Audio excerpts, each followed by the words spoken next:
آج جمعے کی اس مجلس اور نشست میں آپ کے سامنے ہمیں دو باتیں عرض کرنی ہے۔ مدارس اسلامیہ کی تاریخ کیا ہے اور مدارس اسلامیہ نے معاشرے کو کیا دیا۔ پیارے پیغمبر صلی اللہ تعالی علیہ وسلم پر سب سے پہلی وحی نازل ہوئی اقرأ بسم ربک الذی خلق۔ یہ وحی 650 سال کا عرصہ گزر گیا عیسیٰ علیہ السلام کو دنیا سے گئے ہوئے، گویا کہ 6.25 صدیاں گزر چکی تو اس زمینی مخلوق کا آسمانی وحی سے تعلق ختم ہو چکا۔ انسانوں کو رہنمائی دینے کے لیے اور انسانوں کی تعلیم اور تربیت کے لیے سب سے مؤثر ترین اور سب سے مقدم اور سب سے افضل اور سب سے اعلیٰ اور عرفہ راستہ وہ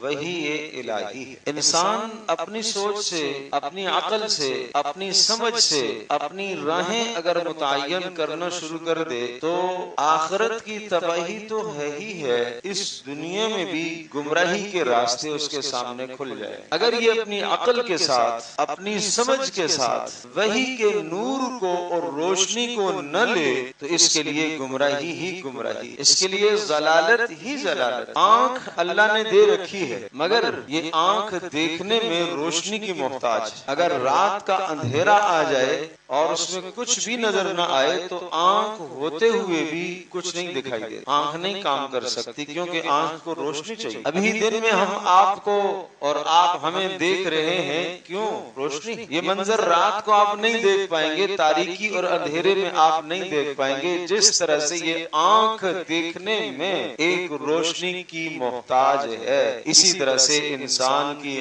عقل صحیح سوچنے میں وحی کی روشنی کی محتاج۔ اگر آنکھ بغیر اس روشنی کے اس آنکھ سے کام لیا جائے اور آدمی چلنا شروع کر لے تو آدمی گھڑے میں ہی گرے گا، آدمی کا دنیا میں نقصان ہی نقصان ہے۔ بالکل اسی طرح سے اگر یہ عقل اور یہ سمجھ اس کو آدمی اپنے کام میں لائے مگر وحی کی تعلیمات کے بغیر اس کو لے کر آتا ہے تو پھر اس کے سامنے گمراہی کے راستے ہی کھلے۔ جب یہ بات آپ ذہن نشین فرما چکے تو رسول اکرم صلی اللہ علیہ وسلم کی بعثت سے پہلے انسانیت کے عقائد بھی خراب ہو چکے تھے۔ اللہ تبارک تعالی وحدہ لا شریک کو ایک بادشاہ کی حیثیت دیتے تھے۔ اللہ کے ساتھ ملائکہ کو اللہ کی بنات بیٹیاں بنانا شروع کر دیا، جنات کو اللہ کی بیویاں بنانا شروع کر دیا اور بے شمار بتوں کی پوجا کرنا شروع کر دی، اور جنات اور دیوتاؤں کو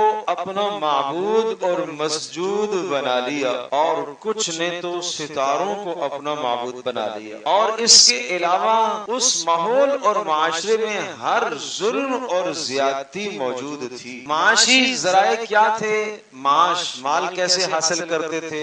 چوری کے ذریعے سے، ڈاکے کے ذریعے سے، سود کے ذریعے سے، سٹہ بازی کے ذریعے سے، دھوکہ دہی کے ذریعے سے، سفاکی اور ظلم اور بربریت کا یہ حال تھا کہ ایک آدمی کھڑے اونٹ کی کوہان کو کاٹ کر تکے کباب بنا لیتا تھا، اس طرح سے زندہ جانوروں کو کاٹ کر کھا جاتے تھے، اور جس شخص کا جس پر زور چلتا اس کو یرغمال بنا لیتا اور اس کو مار دیتا۔ مرنا مرانا قتل کرنا کوئی کھیل سے زیادہ اہمیت نہیں رکھتا تھا، ایسا معاشرہ وجود میں آ۔ اب اس معاشرے کی اصلاح کرنی ہے، اور میں عرض کر چکا ہوں کہ 6.25 صدیاں گزر چکی ہیں، وحی سے یہ تعلیمات، وحی کی تعلیمات سے یہ انسانیت محروم ہو چکی ہے۔ اب آغاز کرنا ہے اس امت کے سدھارنے کا، آغاز کرنا ہے۔ محمد الرسول اللہ صلی اللہ علیہ وسلم کو اللہ نے رسول بنا کر بھیجا، مگر شروع کہاں سے کریں؟ کیا پہلی تعلیم آ کر یہ دیں کہ لوگوں ایک اللہ وحدہ لا شریک کی طرف آ جاؤ، یا یہ تعلیم دے کہ بت پرستی چھوڑ دو، یا یہ تعلیم دے کہ قتل و غارت چھوڑ دو، یا یہ تعلیم دی جاتی کہ جناب شراب نوشی کو چھوڑ دو، یا یہ تعلیم دی جاتی کہ بے حیائی اور زنا جیسی معاشرے کو تباہ کن بیماریوں کو چھوڑ دو، مگر ان میں سے کسی بھی بیماری کو نہیں چھیڑا گیا۔ سب سے پہلے جو امت کی دکھتی رگ پر ہاتھ رکھا گیا اور یہ الجھی ہوئی ڈوری کو سلجھانے کے لیے محمد رسول اللہ صلی اللہ علیہ وسلم نے جو سب سے پہلی اور بنیادی دعوت پیش کی وہ ہے علم۔ آپ نے فرمایا میں معلم بن کر آیا، پہلی وہی آئی اقرا پڑھیے، علم الانسان ما لم يعلم، تعلیم حاصل کیے۔ اللہ اس انسان کو وہ سکھانا چاہتا ہے جو یہ نہیں جانتا تھا۔ قلم کا نام آیا،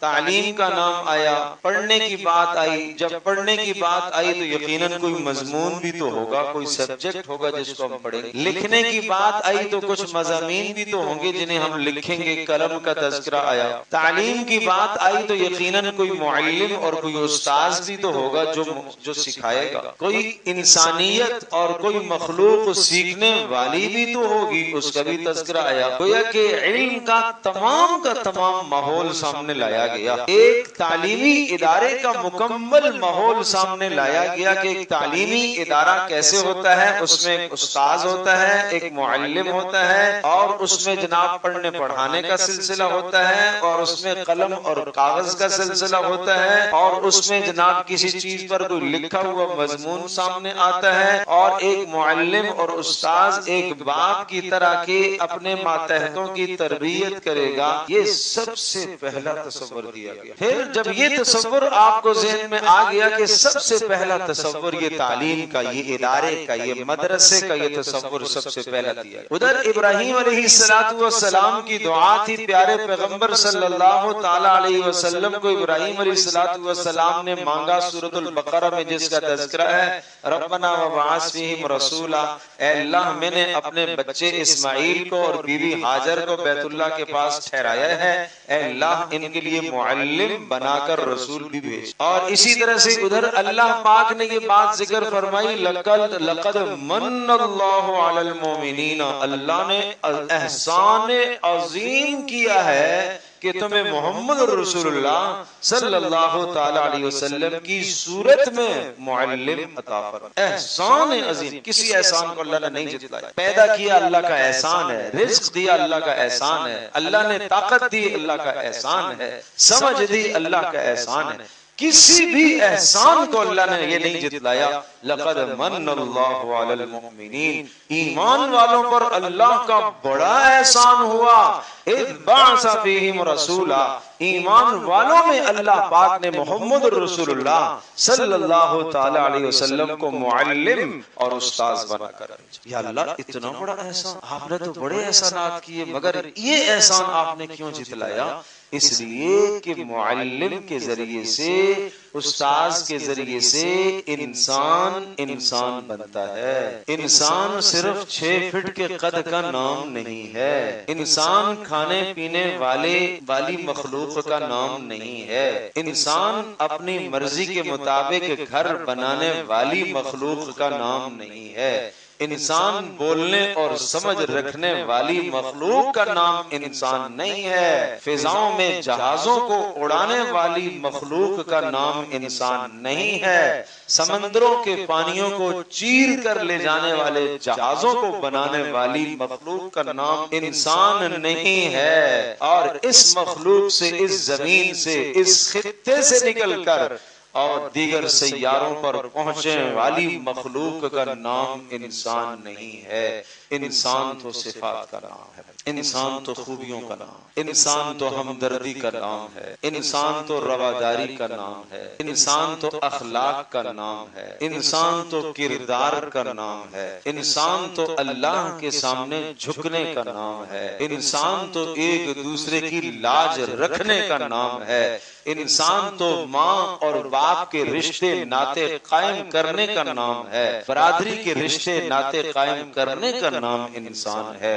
وہ سب چیزیں تو جانوروں نے، کھانا پینا، چلنا پھرنا، اپنی مرضی کے مطابق رہائش کا بنا لینا، بچے پیدا کرنا، اس کے بعد مر جانا اور بچوں کی ضروریات کا تکفل کرنا، یہ تو انسانوں کے علاوہ حیوان۔ تو پھر انسان تو صفات کا نام ہے۔ یہ صفات محمد رسول اللہ صلی اللہ تعالی علیہ وسلم معلم کائنات بن کر آئے، آپ نے یہ صفات، یہ انسانی صفات سکھائیں۔ ارے انسان تو تھے ہی تھے، انسان تو تھے ہی تھے، مگر ان انسانوں کو قرآن کریم نے کہا اسفل سافلین، مخلوق میں سب سے گھرے ہوئے ہیں اور سب سے ابتر ہیں اور اخلاق کی پستیوں میں جا چکے ہیں۔ کل انعام، یہ تو چوپایوں کی طرح ہیں بلکہ چوپایوں سے بھی زیادہ بدتر ہیں۔ اور محمد رسول اللہ صلی اللہ علیہ وسلم نے وہ صفات اس انسان کے اندر پیدا کی، پھر یہ انسان ملائکہ سے بھی بلند ہو گیا، پھر یہ انسان وہ بن گیا اور وہ قدر و منزلت اس انسان کی بن گئی۔ کہاں سے؟ علم کے ذریعے سے، تعلیمات الہیہ کے ذریعے سے، محمد رسول اللہ صلی اللہ علیہ وسلم کی تربیت کے ذریعے سے اس انسان کا اللہ سے وہ تعلق قائم ہوا کہ قیامت کے دن اللہ پوچھے گا آپ سے، مجھ سے، کہ ارے انسان میں بیمار ہوا تھا، تو نے میری بیمار پرسی کیوں نہیں کی تھی؟ انسان کہے گا یا اللہ تو تو احکم الحاکمین ہے، تو تو بیمار نہیں۔ اللہ کہے گا میرا فلاں بندہ میرا بیمار تھا، اگر اس کی تو بیمار پرسی کر لیتا تو ایسا تھا جیسا تو نے میری بیمار پرسی۔ پھر اس انسان کو یہ مقام ملا ہے، کہاں سے ملا ہے؟ یہ وحی سے ملا، یہ محمد رسول اللہ صلی اللہ علیہ وسلم کی تعلیمات سے۔ ابراہیم علیہ السلام کی دعا ہے، پیارے پیغمبر صلی اللہ تعالی علیہ وسلم کی صورت میں اللہ کا احسان عظیم ہوا، اور تیسرے مقام پر هو الذی بعث فی الامیین رسولا، اللہ نے اپنی قدرت کو ظاہر کرنے کے لیے محمد رسول اللہ صلی اللہ علیہ وسلم کا معلم ہونا بتایا۔ اور ان تینوں کی تینوں آیات میں اور ان تینوں مقامات پر محمد رسول اللہ صلی اللہ علیہ وسلم کے چار مناصب ذکر فرمائے۔ یہ نبی ہم نے معلم بنا کر بھیجا، یہ پہلا کام یہ کرے گا، یتلو علیہم آیاتہ، اللہ کی آیات پڑھ کر سکھائے گا، قرآن کریم کا ناظرہ ہے۔ نمبر 2 وَيُعَلِّمُهُمُ الْكِتَابَ، قرآن کریم کے معنی سمجھائے گا۔ نمبر 3 وَالْحِکْمَةَ، اپنی سنت سے قرآن کریم کی شرح کرے گا، تشریح کرے گا۔ نمبر 4 وَيُزَكِّيهِمْ، دلوں کے اندر سے کفر کو، نفاق کو، شک کو، دنیا کی محبت کو، حسد کو، کینے کو، بغض کو، ان تمام کی تمام گندی امراض سے دلوں کو صاف کرے گا اور دلوں میں اللہ کی محبت ڈالے گا۔ یہ محمد رسول اللہ صلی اللہ علیہ وسلم کی نبوت اور آپ کی رسالت کے 4 کام تھے، یہ 4 ذمہ داریاں۔ ان 4 ذمہ داریوں کو رسول اللہ صلی اللہ علیہ وسلم نے مکی دور میں انجام دیا، مگر ماحول ایسا نہیں تھا، مخالفت تھی۔ یہ مدارس کی مخالفت آج کی تو نہیں، یہ اسی دور سے، یہ اسی دور سے ہے۔ رسول اللہ صلی اللہ تعالی علیہ وسلم، ارقم ابن ارقم رضی اللہ تعالی عنہ ایک صحابی ہیں، ان کے گھر میں آپ نے ایک مدرسہ قائم فرمایا جس کو دار ارقم کہا جاتا تھا۔ وہاں 35 سے 40 سے 45 افراد تک رسول اکرم صلی اللہ تعالی علیہ وسلم کے علوم سے مستفید ہوتے اور پیارے نبی صلی اللہ علیہ وسلم سے سیکھتے۔ یہ دار ارقم، یہ اسلام کا پہلا مدرسہ ہے مکی دور کی۔ ابوبکر صدیق رضی اللہ تعالی عنہ کے گھر کے صحن کے اندر ایک مکتب قائم ہوا جہاں ابوبکر صدیق رضی اللہ تعالی عنہ قرآن کریم کی تلاوت کیا کرتے، جہاں وہ پڑھتے تھے اور بچوں کو سکھاتے تھے، اور یہاں تک کہ مشرکین نے بند کروا دیا اور یہ کہا کہ اس شخص کے قرآن کریم کے پڑھنے سے ہماری عورتیں مسلمان ہو رہی ہیں، لہٰذا اسے بند کیا جائے۔ ہماری عورتوں کی سوچیں بدل رہی ہیں، نظریات بدل رہے ہیں، ہمارے بچوں کے نظریات بدل رہے ہیں، آباء و اجداد کے دین کو چھوڑ رہے ہیں، لہٰذا اسے بند کیا جائے۔ یہ کوئی آج کی آواز تو نہیں ہے، یہ تو قدیم آواز ہے، مگر جب تک اسلام باقی ہے یہ مدارس بھی باقی ہے۔ اللہ پاک نے اس اسلام کی اور دین کی اور قرآن کی حفاظت کی ذمہ داری لی ہوئی ہے، اور اللہ تبارک و تعالی نے اس کی حفاظت کی ذمہ داری کو اسی راستے سے پورا کرنا ہے جس راستے سے محمد رسول اللہ صلی اللہ تعالی علیہ وسلم نے تبلیغ اور ترویج کی ہے، وہی راستہ ہے۔ اور اگر اس سے بھی آپ پیچھے جائیے تو سب سے پہلا مدرسہ اور سب سے پہلی بنیاد تو غار حرا ہے، جہاں جبریل آتے ہیں اور محمد رسول اللہ صلی اللہ تعالی علیہ وسلم کو آ کر اللہ کا پیغام دے کے جاتے ہیں۔ مدرسہ کسی عمارت کا نام نہیں، مدرسہ جناب 10 منزلہ عمارت کا نام بھی نہیں ہے، مدرسہ تو غاروں میں بھی قائم ہوا ہے، درختوں کے نیچے بھی قائم ہوئے مدرسے۔ تو رسول اکرم صلی اللہ تعالی علیہ وسلم نے دار ارقم میں اپنے صحابہ کی تربیت فرمائی، صحابہ کی ایک جماعت تیار فرمائی۔ آپ کیا جانتے ہیں عمر بن خطاب رضی اللہ تعالی عنہ کہاں سے بدلے، سوچ کیسے بدل گئی؟ یہ بات آپ جانتے ہیں کہ مکہ مکرمہ کی سرزمین پر اور اس سماج اور معاشرے کے اندر 2 افراد ایسے تھے جو بڑی حیثیت کے مالک تھے، ایک جوانوں میں ایک بوڑھوں میں۔ بڑوں میں عمرو بن ہشام جس کو ابو جہل کہا جاتا ہے، جوانوں میں عمر بن خطاب تھے۔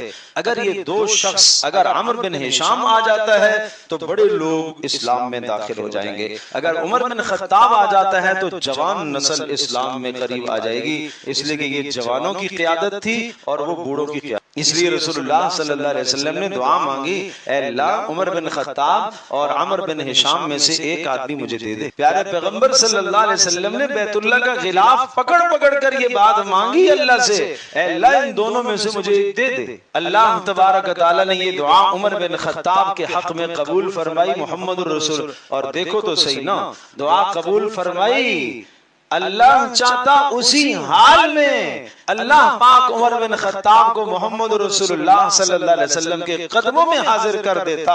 ارے محمد رسول اللہ صلی اللہ علیہ وسلم کی دعا تھی، لیکن اللہ نے ایک نظام سمجھایا ہے، ایک سوچ اللہ نے سمجھائی ہے۔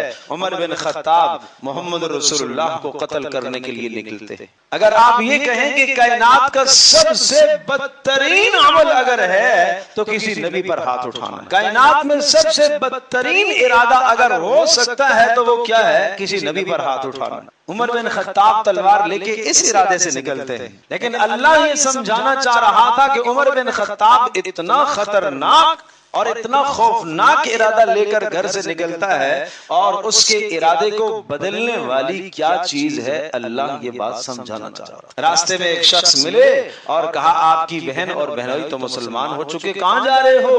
ارے تمہارے نبی کا سر کاٹنے کے لیے جا رہا ہوں۔ ارے پہلے اپنے گھر کی خبر تو لو، اپنی بہن اور بھائی کی خبر، بہنوئی کی لو، وہ تو مسلمان ہو چکے۔ وہیں سے پلٹے اور بہن کے گھر میں پہنچتے ہیں، قرآن کریم کے پڑھنے کی پڑھانے کی آواز آتی ہے، پتہ چلا کہ بنت خطاب، عمر بن خطاب کی بہن فاطمہ بنت خطاب کا گھر ایک مدرسہ تھا۔ بھائی خباب وہاں کے معلم اور استاذ تھے، خباب معلم تھے، عمر بن خطاب کی بہن وہاں کی تلمیذہ شاگردہ ہیں، اور ان کے شوہر وہ سعید بن زید وہ وہاں کے شاگرد، 2 طالب علم ہیں، ایک استاذ ہیں۔ عمر بن خطاب کو آواز آئی، کیا پڑھ رہے تھے؟ چھپا لیے اوراق۔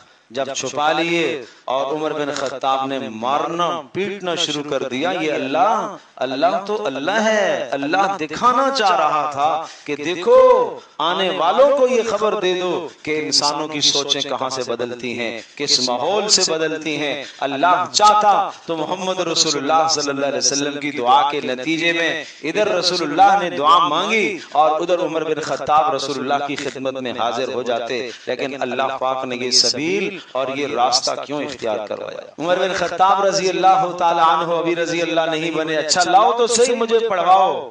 بہن کو مار کے لہو لہان کر دیا، بہنوئی کو مارا، اور پھر اس کے بعد دل میں کچھ نرمی پیدا ہوئی، اچھا لاؤ تو صحیح میں بھی پڑھوں۔ نہیں، آپ ناپاک ہو، آپ کو نہیں پڑھا سکتا، جاؤ غسل کر کے آؤ۔ غسل کروایا، واپس آئے اور قرآن کریم کے اوراق، طٰہٰ ما انزلنا علیک القرآن لتشقیٰ، کیا عجیب صورت ہے، کیا اللہ پاک کی وحدانیت اور قدرت کو بیان کر رہی۔ اللہ لا الہ الا ہو، لہ الاسماء الحسنی، جب یہاں تک پہنچے اللہ وہ وحدہ لا شریک ہے جس کے پیارے پیارے نام ہیں، عمر بن خطاب کا جسم تھر تھر کانپنے لگا، کہا مجھے بھی محمد رسول اللہ کی خدمت میں لے جاؤ، میں بھی کلمہ پڑھنا چاہتا ہوں۔ کہاں سے بدلے؟ مدرسے سے۔ کہاں سے سوچ بدلی؟ مکتب سے۔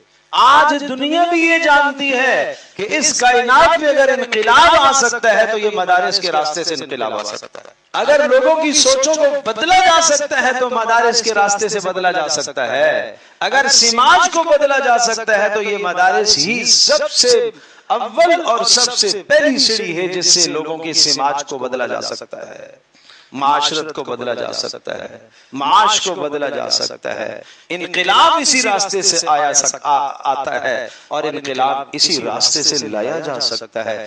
اس لیے آج دنیا میں ڈنڈورا پیٹا جا رہا ہے، بند کرو ان مدارس کو، ختم کرو ان مدارس کو۔ یہ کوئی آج کی آواز تو نہیں ہے، یہ آواز اس زمانے کی ہے۔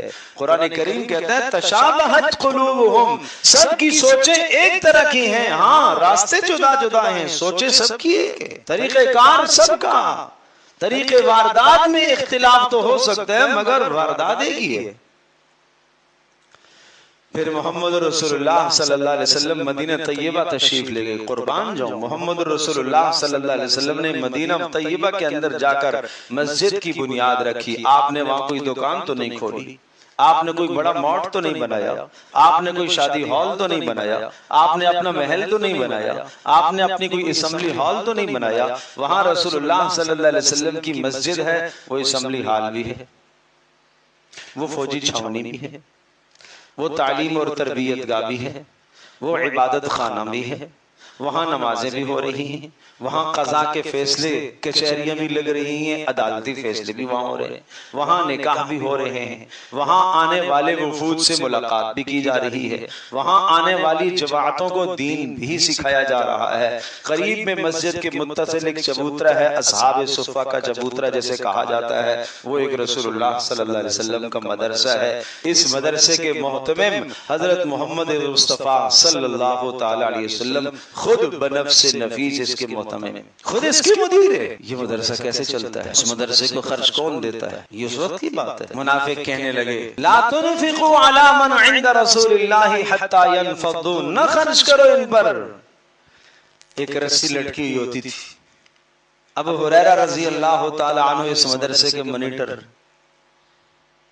ایک رسی لٹکی ہوئی ہے اور فرمایا اس رسی کے اوپر کیا ہوتا ہے، کسی نے آگے کھجور کا خوشہ لٹکا دیا، کسی نے انگور کا خوشہ لٹکا دیا، کسی نے کوئی گندم لٹکا دی، کسی نے کوئی جو لٹکا دیے، اور میسر ہوئی تو کھا لیا اور نہ ہوئی تو فاقے۔ تین دن فاقے بھی ہونا ہم نے برداشت کیے، فاقے پر فاقے گزر رہے ہیں، غشی آ رہی ہے، بے ہوش ہو جا رہا ہوں۔ لوگ کہتے ہیں کہ جناب شاید ابو ہریرہ کو مرگی ہو گئی ہے، اور گردن پر پاؤں رکھ کر گزر گئے، اور اللہ کی قسم ابو ہریرہ کو مرگی نہیں ہے، بھوک ہے۔ محمد رسول اللہ صلی اللہ تعالی علیہ وسلم آئے، مسئلہ پوچھا، رسول اللہ صلی اللہ علیہ وسلم میرا مسئلہ سمجھ گئے کہ مسئلہ ابو ہریرہ کا مسئلہ نہیں ہے، مسئلہ بھوک ہے۔ ساتھ لے گئے گھر میں، پوچھا نو گھرانوں سے آپ نے پوچھا کچھ کھانے کا ہے؟ پتہ چلا نو گھرانے سے صرف ایک پیالہ ملا۔ مدرسے پر کون خرچ کر رہا ہے، کہاں سے آ رہا ہے؟ محمد رسول اللہ کے گھر سے آ رہا ہے۔ نو گھرانوں سے ایک پیالہ ملا۔ ابو ہریرہ کہتے ہیں یقین تھا کہ مجھے کہیں گے سب کو لے کے آؤ، سب کو لے کے آؤ، یہی کہا جاؤ سب کے لے کے، سب کو لے کے آؤ، سب کو بلاؤ۔ پھر یقین تھا کہ سب کو آنے کے بعد کہیں گے اب سب کو پلاؤ، میرا کیا بنے گا، لیکن حکم سب کے سب آگے اور سب کو پلایا، اور پھر اس کے بعد کہا ابو ہریرہ اب تم پیو، اب میں نے پیا، کہا اور پیو، اور پیا، اور پیو، اور پیا، گلے تک آ گیا۔ پھر قربان جاؤں، پھر آپ نے خود نوش فرمایا، خود نوش فرمایا۔ یہ محمد رسول اللہ صلی اللہ تعالی علیہ وسلم تعلیم اور تربیت دے رہے ہیں، اور یہ سمجھا رہے ہیں کہ کس طرح سے مدارس چلتے ہیں۔ اور پھر وہ پیالہ آپ نے خود نوش فرمایا۔ پوچھا گیا ابو ہریرہ کتنے لوگ تھے تم اس دن؟ کہا کوئی 70 سے 80 کے درمیان لوگ تھے، ہم ایک پیالہ ہم سب کو کافی ہو گیا۔ ایسے چلتے ہیں مدرسے. پھر اس کے بعد رسول اکرم صلی اللہ تعالی علیہ وسلم کا یہ ادارہ، اصحاب صفہ کی یہ جماعت آگے بڑھتی چلی گئی. ابو ہریرہ کہتے ہیں لوگوں کو تو کاروبار کے ساتھ شغف تھا، اور جناب کوئی کھیتی باڑی کر رہا ہے، کوئی اپنی تجارت کر رہا ہے، مگر میرا اوڑھنا بچھونا تو رسول اللہ صلی اللہ علیہ وسلم کا در ہی تھا. میں وہیں پڑا رہتا تھا، بس مجھے صرف پیٹ بھرنے کے لیے ایک روٹی کی ضرورت ہوتی تھی. نہ میرا گھر ہے، نہ میرا بار ہے، نہ میری تجارت ہے، نہ میری کھیتی باڑی ہے، نہ میرا کوئی اور مشغلہ ہے. ابو ہریرہ کیا کام تھا تیرا؟ میرا کام تو رسول اللہ صلی اللہ علیہ وسلم کی حدیثوں کو یاد کرنا. یہ طالب علم ہے ابو ہریرہ. صحابہ پوچھنے لگے اللہ ہم مال کہاں خرچ کریں؟ اللہ کے رسول بتائیے ہم مال کہاں خرچ کریں؟ کس کو خرچ کریں؟ کس پر مال لٹائیں؟ زکوٰۃ کس کو دیں؟ عطیات کس کو دیں؟ خیرات کس کو دیں؟ محمد رسول اللہ صلی اللہ علیہ وسلم نے ابھی جواب نہ دیا تھا کہ اللہ تبارک و تعالی مجیب بن کر اللہ نے جبریل علیہ السلام کو آیت دے کر بھیجا، للفقراء الذین احصروا فی سبیل اللہ. جاؤ جا کے محمد رسول اللہ صلی اللہ علیہ وسلم کو یہ پیغام دو کہ آپ لوگوں کے پاس جو مال ہیں، جو زکوٰۃ ہے، جو صدقات ہیں، جو خیرات ہیں، کن کو دو؟ الذین احصروا، ان فقیروں کو دو جو دین کو حاصل کرنے کے لیے ایک جگہ ٹکے ہوئے ہیں، بیٹھے ہوئے ہیں. لا یستطیعون ضربا فی الارض، وہ زمین میں تجارت کے لیے نہیں نکل سکتے. یحسبهم الجاہل اغنیاء من التعفف، ان کی سفید ٹوپی اور سفید لباس اور خوش نما اور مسکراتے چہرے سے لوگ گمان کریں گے کہ یہ تو مالدار ہے. نہ مالدار نہیں ہے، وہ غریب ہے. تعرفهم بسیماہم، اے پیارے تو غور سے دیکھے گا تو پہچان لے گا. ابو ہریرہ کو پہچان لیا. وہ اگر صدیق گزرے مسئلہ بتا کے گزر گئے، عمر بن خطاب گزرے، ابو ہریرہ نے مسئلہ پوچھا، مسئلہ بتا کے گزر گئے. محمد رسول اللہ صلی اللہ علیہ وسلم سے مسئلہ پوچھا ابو ہریرہ نے، محمد رسول اللہ صلی اللہ علیہ وسلم پیارے سمجھ گئے میرے پیارے ابو ہریرہ کا مسئلہ بھوک ہے. کہا یہ ہے مصرف، ان پر خرچ کرو. لا یسألون الناس الحافا، چمٹ کے سوال نہیں کرتے. وما تنفقوا من خیر وما تنفقوا من شیء فإن اللہ به علیم. ارے جو بھی تم خرچ کرو گے اللہ تبارک و تعالی اس پر تمہیں اجر دے گا. یہ مصرف سمجھایا، یہ خرچ کرنے کی جگہ بتائی. عرض یہ کر رہا تھا کہ مدینہ منورہ میں پھر منافقوں نے پروپیگنڈا کیا. آج کے پروپیگنڈے کی طرح منافقوں نے بھی پروپیگنڈا کیا. نہ خرچ کرو ان پر، چھوڑ دو ان کو. جب نہیں خرچ کرو گے تو نتیجہ یہ نکلے گا کہ پھر یہ ایک ایک کر کے محمد کا دامن چھوڑ دیں گے اور محمد کا دین آگے نہیں بڑھے گا. ہم الذین یقولون لا تنفقوا علی من عند رسول اللہ، نہ خرچ کرو ان لوگوں پر جو محمد کے آس پاس بیٹھتے ہیں، دین سیکھتے ہیں. اور یہ نہیں خرچ کرو گے اور یہ فاقے آئیں گے، تنگ دستی آئے گی تو یہ نکل جائیں گے، محمد کے مدرسے سے نکل جائیں گے. جانے دو ان کو. اللہ نے کیا جواب دیا؟ وَلِلَّهِ خَزَائِنُ السَّمَاوَاتِ وَالْأَرْضِ. نہیں خرچ کرتے ہو تو نہ کرو. آسمان و زمین کے خزانے تو اللہ کے پاس ہے، رزاق تو اللہ ہے. ارے تم خرچ کر رہے ہو تو یہ تمہارا احسان نہیں ہے، یہ اللہ کا احسان ہے کہ تمہیں اللہ نے توفیق دی ہے خرچ کرنے کی. وَلَكِنَّ الْمُنَافِقِينَ لَا يَفْقَهُونَ، منافق لوگ اس بات کو نہیں جانتے. يَقُولُونَ لَئِن رَجَعْنَا إِلَى الْمَدِينَةِ لَيُخْرِجَنَّ الْأَعَزُّ مِنْهَا الْأَذَلُّ. سنو، یہ کوئی آج کی بات نہیں ہے، یہ اس زمانے کی بات کہہ رہا ہوں. وہاں کا کفر بھی یہی سوچتا ہے جو آج کا کفر سوچتا ہے. وہاں کا نفاق بھی وہی سوچتا ہے جو آج کا نفاق سوچتا ہے. کہتے ہیں ہم کیا کریں گے؟ محمد رسول اللہ صلی اللہ تعالی علیہ وسلم اور ان کے ماننے والوں اور قرآن کریم کو سیکھنے والوں اور محمد رسول اللہ صلی اللہ علیہ وسلم کے رفقا کو کیا کہتے ہیں؟ ان ذلیلوں کو ہم ملک بدر کر دیں گے، ان ذلیلوں کو ہم نکال دیں گے، بند کرا دیں گے، ان کے اداروں کو ختم کر دیں گے، ان کے سلسلوں کو. اللہ اکبر. یقولون لئن رجعنا الى المدینہ لیخرجن الاعز منها الاذل. ہم تو عزت مند لوگ ہیں، ہم تو معاشرے میں پڑھے لکھے لوگ ہیں، ہم تو ذی وجاہت اور ذی اقتدار لوگ ہیں، ہمارے ہاتھوں میں تو اقتدار ہے، ہم تو انہیں نکالیں گے. محمد رسول اللہ صلی اللہ علیہ وسلم اور ان کے اصحاب، ان کو ذلیل کہا منافقوں نے، ان کو ہم نکالیں گے. کیا جواب آیا؟ وَلِلَّهِ الْعِزَّةُ وَلِرَسُولِهِ وَلِلْمُؤْمِنِينَ وَلَكِنَّ الْمُنَافِقِينَ لَا يَعْلَمُونَ۔ ارے نہیں سمجھتے ہو، عزتیں اقتدار میں نہیں ہیں، عزتیں مال میں نہیں ہیں، عزتیں دنیا کا منصب حاصل کرنے میں نہیں ہیں، عزتیں دنیا کا مقام حاصل کرنے میں نہیں ہیں، عزتیں تو اللہ اور اس کے رسول کے پاس ہیں، عزتیں تو اللہ کے پاس ہیں۔ اللہ جیسے چاہے گا عزت دے گا، کون چھین سکتا ہے عزت، کون لے سکتا ہے عزت؟ ہارون الرشید وقت کے بادشاہ ہیں اور دیکھ رہے ہیں ایک مرتبہ امام ابو یوسف رحمت اللہ علیہ وقت کے جلیل القدر عالم ہیں اور مسجد سے باہر سے آ رہے ہیں اور دو آدمی، دو طالب علم دوڑتے دوڑتے پیچھے آ رہے ہیں، اور امام ابو یوسف رحمت اللہ علیہ نے جب جوتے اتارے تو وہ دونوں لڑ پڑے لڑکے، ایک کہتا ہے میں جوتے اٹھاؤں گا، دوسرا کہہ رہا ہے میں جوتے اٹھاؤں گا۔ بالآخر ایک نے اپنی چادر نکالی، رومال نکالا، اس پر جوتے رکھے اور ایک طرف سے اس نے پکڑا، اس طرف سے اس نے پکڑا، یوں امام ابو یوسف رحمت اللہ علیہ کے جوتے احترام سے لیے جا رہے ہیں، لے کے جا رہے ہیں، اور ہارون الرشید بادشاہ نے ٹھنڈی آہ بھری کہا ہائے حکومت تو یہ لوگ کر رہے ہیں جو لوگوں کے دلوں پر حکومت کر رہے ہیں، ہماری کیا حکومت ہے؟ ہمارا جوتا کسی نے اٹھایا ہے آج تک؟ ارباب اقتدار سے پوچھو نا کسی نے جوتا اٹھایا ہے؟ سر پر مارنے کے لیے تو اٹھایا ہوگا مگر احترام سے نہیں اٹھایا ہوگا کسی۔ جس طرح سے مدارس کے اندر احترام و ادب سکھایا جاتا ہے، اور پھر جب انگریزی استعمار آیا بر صغیر کے اندر تو اس کے بعد جب اس استعمار نے یہ سوچا اور یہ ٹھان لی عیسائی مشینریوں کے ذریعے سے پورے بر صغیر کا نقشہ بدلنے کا سوچ دیا انہوں نے، اس وقت امت مسلمہ کے دین کا تحفظ کرنے والے مدارس، عقائد کی حفاظت مدارس نے کی، نظریات کی حفاظت مدارس نے کی، عبادات کی حفاظت مدارس نے کی ہے، سماج کی مشرقی ثقافت کی حفاظت مدارس نے کی ہے، معاشرت کی حفاظت مدارس نے کی ہے، قرآن کریم پڑھایا بے لوث ہو کر پڑھایا تو مدارس والوں نے پڑھایا۔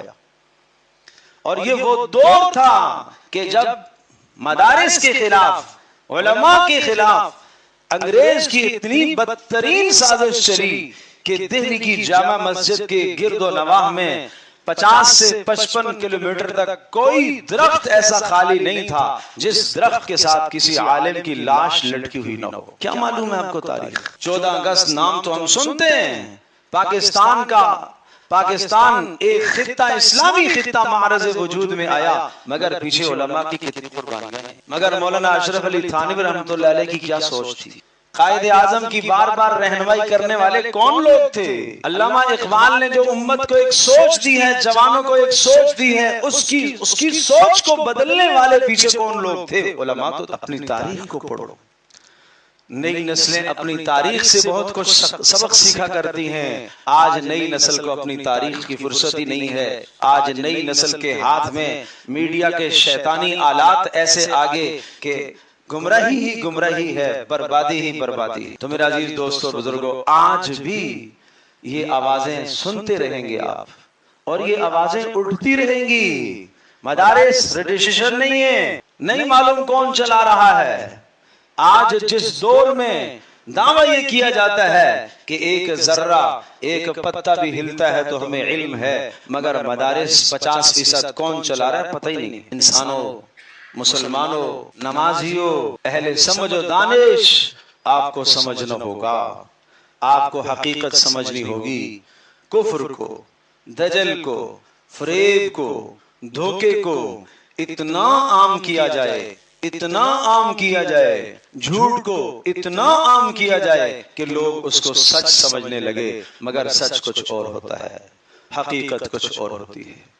اس لیے میرا عزیز دوست اور بزرگوں، ان حالات سے آدمی کو متاثر نہیں ہونا چاہیے اس زمانے میں بھی۔ اور اگر میں یہ کہوں کہ وہ جو انگریز کا استعمار تھا، اس استعمار کے بعد امت مسلمہ کی رہنمائی کرنے والے مدارس اور مدرسہ دارالعلوم دیوبند حضرت مولانا قاسم نانوتوی رحمۃ اللہ علیہ نے جس کی بنیاد رکھی تھی، اور ان سے پہلے حضرت شاہ ولی اللہ رحمۃ اللہ علیہ کا خاندان تھا، اور ان سے پہلے شیخ احمد سرہندی رحمۃ اللہ علیہ کا خاندان خاندان تھا، یہ وہ لوگ تھے کہ جنہوں نے مدارس کی بنیادیں رکھی ہیں اور امت مسلمہ کے دین کا انہوں نے تحفظ کیا ہے۔ اور اگر آج وہ لوگ نہ ہوتے تو آج میں اور آپ اس طرح سے آزادی سے نماز نہ پڑھ رہے۔ آج وہ جو خلیجی ممالک میں آج سے 100 سال پہلے ہو چکا ہے، 150 سال پہلے خلیجی ممالک میں ہو چکا ہے، اب وہی پلاننگ، وہی سوچ آپ کے اس ملک میں بھی سوچی جا رہی ہے۔ مدارس کو حکومت کی تحویل میں کر دیا جائے، مدارس کا ناکہ بند کر دیا جائے۔ ارے ہم تو کہتے ہیں رجسٹریشن کرو، بینک اکاؤنٹ کھولو، تمہیں پتہ تو چلے کہ کون دیتا ہے، کہاں سے آتا ہے، کیا خرچ ہوتا ہے۔ بہرحال آپ کو مدارس سے جڑنا چاہیے، مساجد سے جڑنا چاہیے، مکاتب سے جڑنا چاہیے۔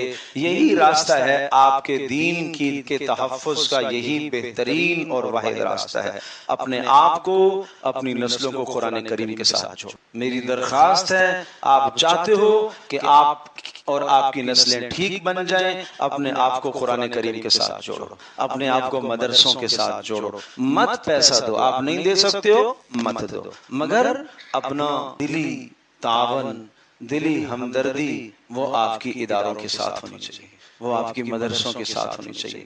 پڑھنے والے کو عزت سے دیکھو، پڑھانے والے کو عزت سے دیکھو، جو صبح سے لے کر شام تک جو معصوم بچہ قرآن کریم ہاتھ میں لیے پڑھتا ہی رہتا ہے جھوم جھوم کرنا، اس کو عزت سے دیکھو۔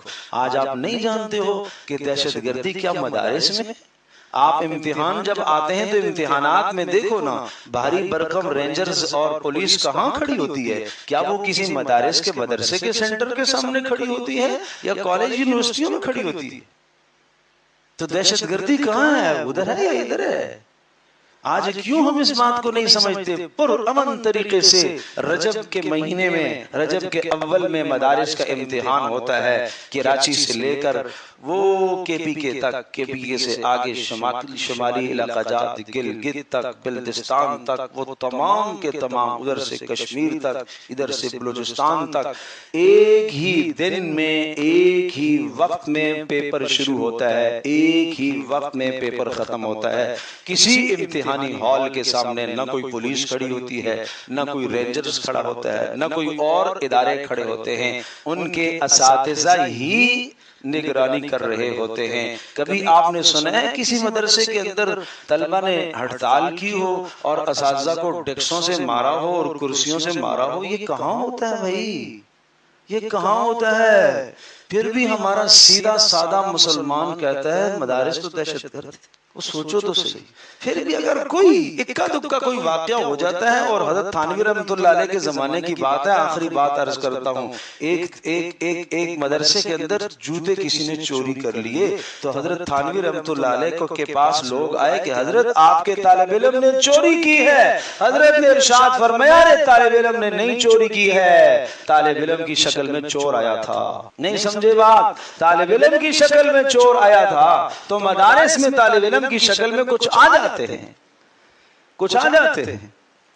حقائق سمجھا کرو۔ اللہ مجھے بھی، آپ کو، ہم سب کو سمجھنے عمل کرنے کی توفیق عطا فرمائے۔